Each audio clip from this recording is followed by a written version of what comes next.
couldn't resist. I've been playing Doom Eternal, and that part where it brings the Crucible out, and it's so Masters of the Universe.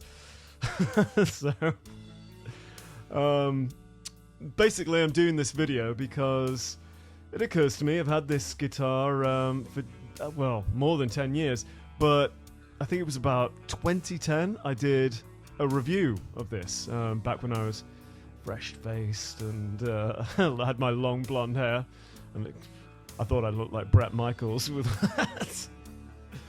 But yeah, it occurs to me that for other people out there who are interested in these, you know, absurdly pointy guitars like me, you know, they might be interested. You know, there's great utility in knowing how these guitars fare over time. You know, how what is liable to break on them. You know, what the maintenance is required for them, and you know, so on and so forth. I got this guitar back in 2008. I think it came out in 2007, I think. But the first thing that I need to mention of note in regards to the main problem that I've had with this guitar, because don't get me wrong, I love this guitar. It's one of the things that I really love about Deans is that they're lightweight and they play superbly well for metal. They're just designed for metal, you know, kind of music. The biggest problem that I have is kind of what they're made out of. And what's quite prudent to mention with that is back in 2008 when I bought this, without exaggeration, I had a moment where a shiver went down my spine watching a video of Matt Heafy with his signature 7-string Dean, but his was an ML. You know, it's just very similar to this. I mean, it's, you know, kind of iconically, you know, referential to Dimebag Darrell, you know, and this is based off, you know, Dimebag's design. He had this seven-string ML, and he leans it up against his amp, and then he goes to talk to the crowd. And then, because he's put it too upright, the thing just falls over on its own weight. You know, it's just like a timber moment. And it hits the ground, seems fine. A roadie comes out, you know, like Matt Heafy doesn't even flinch. He just sees it, oh, it fell over. The roadie runs out, picks up the thing, and then the headstock is just swinging from the top of the neck by the strings. And like, Matt Heafy just falls to his knees in, you know, disgust and astonishment. And seeing that, yeah, the chills went down my spine, because I spent about $1,000 on this. I've never spent so much, you know, and probably never will again on a guitar, but I wanted it. But it was like a month's wages back then when I bought it, job I was working. But yeah, it was a month's wages that I blew on this thing, and then I see that video. You can bet that Matt Heafy's guitar was made out of the finest American hardwood, you know? This, not only does it say it on the back, but I know that most of these guitars are made out of the Korean wood. And I was thinking, his has just fall over and snapped on its own weight. What chance have I got with, I mean, of course, I'm not going to advocate falling down the stairs, you know, flight of stairs with this thing, but I mean, am I going to knock it on something and pieces of it are going to fall off? And I was really, you know, worried. Now, maybe it still would, but I've been fairly diligent with this thing.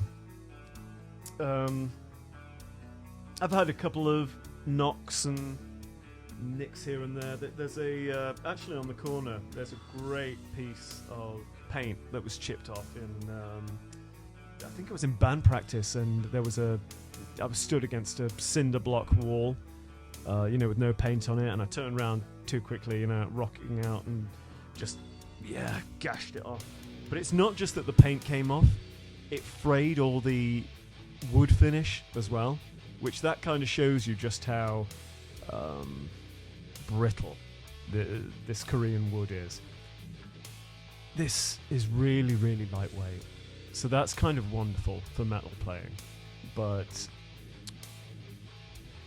I guess what I'm saying is that you got to be careful with this type of guitar, because if you hit something too, you know, with too much force, you will damage it. What was the other? Oh, the electrics. I assumed that something would go over the course of 10 years, and that I'd have to replace parts in it, I'd have to replace pickups or something. I've been really astonished that nothing has gone wrong with it. I mean, it takes a 9-volt battery, you know, in the back. And honest to God, I can't remember the last time that I changed it. Now, admittedly, a little tip here for anyone who, you know, is going to get one of these or is a new owner. Don't ever leave it plugged in, because that will just drain the battery and you'll just keep going through them. But because I unplug this every time I stop using it, I honestly can't remember the last time I had to change the battery on this. So the electric side of it is fine. I've had no intonation problems with this. I mean, some guitars I've had it where I've tried to, you know, fix the intonation and make it absolutely precise, you know, to the 24th fret as, you know, an open string, and the saddle won't go far enough forward to do it. But this, absolutely fine. Slight criticism on the whammy bar. I know, you know, I can't help calling it that from Wayne ever since I saw Wayne's World years ago. The whammy bar. But this, it doesn't screw in. It's it just slides in. So sometimes when I'm, you know, like really going crazy with it, I can actually feel it coming out, and you know, it'll sort of like be half in like that when I've been, you know, doing like some dive bombs on it. That's not a design that I'm absolutely mad on. Now, if you had a mind to, you could completely change the Floyd Rose, take it out and replace it with one that did, you know, have a screw in. But so it's not a major issue, but you're now getting into the territory of like replacing parts completely, and it's just kind of, I'm not mad on that just little aesthetic thing. Actually, no, that's more than aesthetic. That's a functional. What else? Oh, yeah. So what I was talking about before on the Korean wood issue, but I did solve this problem. The bolt, the strap bolt here on the back. I was playing with my band, and I noticed it start to rattle and it start to squeak. So I got my screwdriver, tried to tighten it up. It just went round and round and round. I thought, oh God, what's happened here? So I undid it, tried to take it out so as to have a look inside. And as soon as I removed the screw, all this sawdust just poured out all over me. I was like, oh no, what? Because the thought went instantly through my mind, if the thread on the inside is going to go here, then what if I have to take the back plate off? And you're probably thinking that I'm going to be talking about the screws that hold the back plate in. No, that's not what I was worried about. What about the two screws either side that hold the springs that attach to the Floyd Rose? What if they start to go? What if I need to, because there's many reasons you might need to change the length of those to either loosen the tension or increase the tension so that you can get the Floyd Rose to be flush against the body. Well, what if I need to adjust those screws and the thread starts going on those? You know, what if I start, really working the whammy bar and then they just pop out? So, that was my worst nightmare with this. Fortunately, that has not happened. So anyway, the way that I resolved this problem was to get an epoxy resin. You know, like A and B, and you mix them together, and then you put it on what you want to stick, and then it's never going to come out. You know, one of those like industrial types. So that's what I did. Stuck the epoxy resin in there, put a weight on the back, and left it, and it has never moved since. So that's a fix for the problem, but I would want to argue that that's a problem that never should happen in the first place. But so yeah, this is my big problem with these types of guitars. However, as I say, I have 2 Deans, and it's only happened on this one, so that could be just a freak phenomena to this, particular instrument. So I've never had any problems like that with my Dime Slime version. And in fact, the problems that I've had with that are exclusive to that as well. So it's nice almost to think that there's no commonalities between the problems, like any sort of manufacturing faults or anything. The only problem that I can really think of any note is the body, is what it's made out of. But when it comes to functionality on the playing, it's wonderful. I mean, for a 7-string guitar, you couldn't wish for a finer instrument. Ah, yeah, just looking at my notes. Size. Well, they say size doesn't matter, but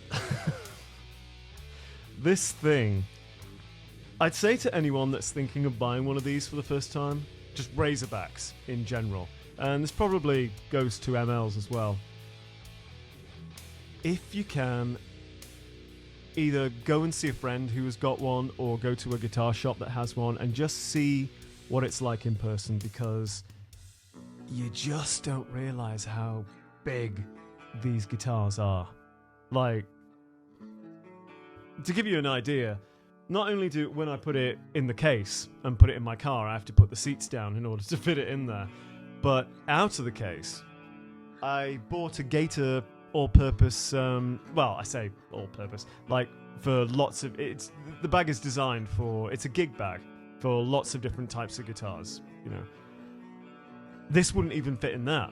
I had to cut a hole in the end of the bag for the headstock to, pop out the end in order to seal the bag up. It wouldn't fit. These guitars are enormous, and that kind of links to one of the best things about them, but it's also one of the worst things about them is the shape and the size. They look absolutely amazing, but they are big, and you will knock them on things. You will be chipping the paint. So, I think I said before, if you get one, make sure you put some duct tape on the corners, because you will. You absolutely will knock it on stuff and chip paint. So, unless you're, like a bedroom guitar hero, or just like playing in your garage. If you like running around, rocking out and headbanging, you're gonna hit this on something. And I just say, yeah, if you're gonna hit something, it's probably best on the on this end and not the headstock, because you'll probably knock it off. Staying in tune. There's one recent issue that I had with this, but it's now past. Basically, for most of the years that I've had this guitar, I could go crazy with the whammy bar, I could do all sorts of like real big bending, and it would stay in tune. Like real thrash, aggressive stuff, and it'll stay in tune. It's fantastic for that. However, very recently, I picked up this guitar again. It was about the time when I did my Doom Rip and Tear cover. And every time I touched the whammy bar, it went out of tune. And I was just like, oh no, what's going on now? I can only think that because I'd left it a couple of years, because I left my band, I decided I wasn't into that anymore. I still love my heavy metal, but and my guitar playing, and I'm into it more than ever again now, but I'd had it with this band that I was in, and I left, and I became an actor instead, and went to RADA for 3 years. And then, anyway, like I say, came back, kind of fell in love with my 6 strings again, been playing them a lot, and then when I picked this up, like I say, every time I touched the whammy bar, it went out of tune. And at first, the worst thoughts were going through my head, but then I decided, and it was only yesterday that I did this, where put it in tune, locked it down, and then just went crazy with the whammy bar, just doing squeals and dive bombs all over the place. And it kept on going out of tune. I tune it back in again, do it again, tune it up again, and then it stopped going out of tune. And I can only think it's because, like now it's absolutely fine. Like at the beginning of this video, in the very deliberate beginning section where I was doing, you know, some how could you describe it? Like melodic attempt at whammy bar dive bombs. It's settled. The problem has ceased, and I can only think it's because I hadn't played it for a few years, that the springs had lost their elasticity. So when I use it, settled into a, I don't know. This is just an educated guess, but I think the springs had settled in a particular form so that when you use the whammy bar and brought more tension on, it would then be stuck in that new position and wouldn't be going back, because, you know, it should spring back to its resting place instantly. And I think because it hadn't been used in a long time, it was taking a while to go back. But now that I've really, you know, given it some, it's now gotten rid of that. Looking at my notes, I think that is everything that I wanted to say. So, right, yeah, so I think that's everything that I felt would be useful to update on 10 years of this guitar. Yeah, so if anyone has any questions, just ask away in the comments. I'd love to hear from you. So, keep thrashing and keep shredding.